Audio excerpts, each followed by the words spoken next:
চট্টগ্রাম শহরের হৃদয়ে দাঁড়িয়ে আছে একটি ঐতিহাসিক নিদর্শন, আন্দরকিল্লা জামে মসজিদ। শুধু একটি উপাসনালয় নয়, এটি চট্টগ্রামের ইসলামিক ঐতিহ্য ও সংস্কৃতির গর্বের প্রতীক।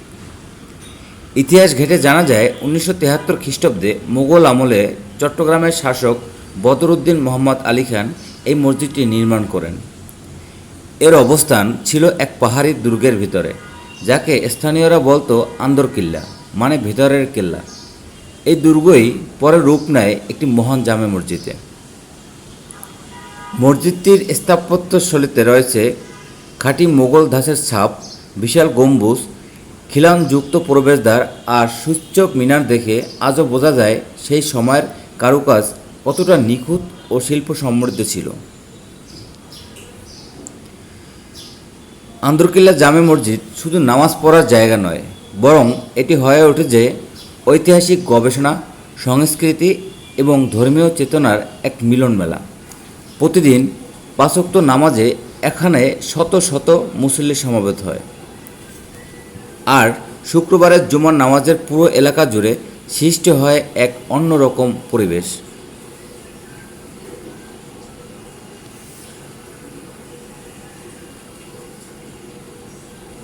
এই মসজিদটিকে ঘিরে রয়েছে অসংখ্য গল্প, স্মৃতি আর প্রজন্মের গর্ব।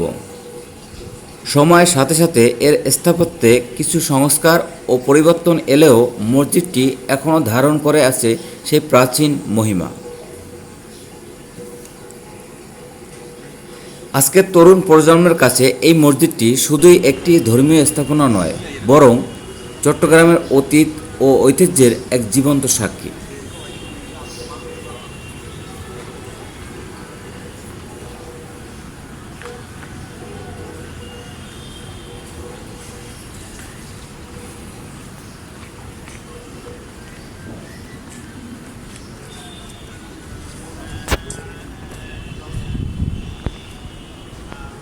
তাই যদি কখনো চট্টগ্রামে যান, অবশ্যই ঘুরে আসবেন বা ঘুরে যাবেন এই আন্দরকিল্লা জামে মসজিদ থেকে। হয়তো তখন বুঝতে পারবেন কেন শত শত বছর ধরে এই মসজিদ এখনও সবার হৃদয়ে সমান মর্যাদায় রয়েছে।